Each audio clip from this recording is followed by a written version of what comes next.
Hafide, and welcome back to Weekend Edition. This is Rehash, where we recap the big stories of the past week. And as you can see to my far right, we have a new face on the news desk, but a little bit more on her later. I prefer to give bad news first. So, Nick? Right, so the news this week, Crystal, was over at the Department of Corrections, unfortunately. Had to do with a detainee there, Justin Meno, held there on a charge of burglary to a motor vehicle, but unfortunately found himself severely injured, severely beaten when he was at the yard area of the Post 6 maximum security. What's supposed to be the most secure there turned out to be anything but when they found him badly beaten and even tied, is what we heard, in critical condition now over at the KUAM Memorial Hospital. The investigation now underway to find out where were those officers during that attack and who were the inmates involved. Okay, Anissa, I understand you're at Southern High. Yeah, so students raised some concerns about their facilities, leading to island leaders to tour the school this week. The school's only 20 years old. It was a $100 million project, but just 20 years later, the air conditioning at the school gym is down, the auditorium, so students can't really use those. Also, just feet away, the Olympic-sized swimming pool is also in disrepair. It's been empty. There's some water there from when it rains. There's just like puddles of sludge. It's kind of gross, and so they're looking at ways to address the problem, maybe public-private partnerships.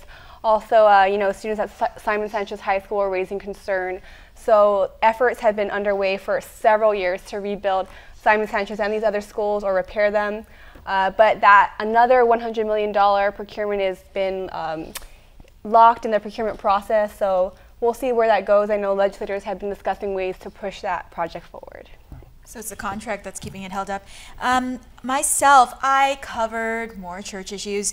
We're now up to, the count is 39 victims that filed suit against the Archdiocese of Agana, and also now we're seeing more complaints against the Aloha Council, the Boy Scouts of America Aloha Council, and that is basically the parent company of the Boy Scouts here on Guam, the Chamorro troop here.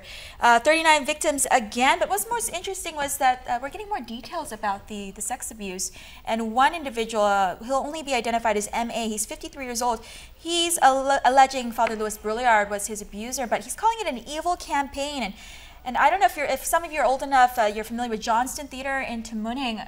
I personally don't know it, I'm not familiar with it, but he's alleging that that priest took the boys, the altar boys, to the movie theater to watch pornography and make them more comfortable with their sexuality and amenable to his acts of molestation. This is the first time we're hearing about the priest taking them to the movies. We often hear about the swing trips, swimming naked, and other things that went on in the rectory. Also, we heard from the Boy Scouts of America, who did issue a statement. You can read that online. Basically that once they didn't know about Father Louis Brouillard's abuse, they did remove him. They do have policies now in place to make sure that there is no further abuse. You can read that again on their website too. And if you are a victim of abuse and you want help, the church is still offering their services. And that number, that hotline number, is the 727-7373. Again, the church wants to right its wrongs. Might be a little too late, but we can only see how this story will unfold. And I saved the best for last. We have Brittany at the end. She's our digital content producer.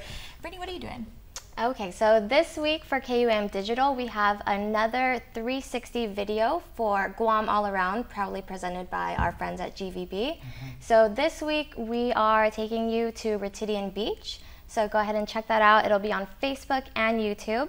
And then on Sunday, we are going live on Facebook with our race ambassadors for the United Guam Marathon.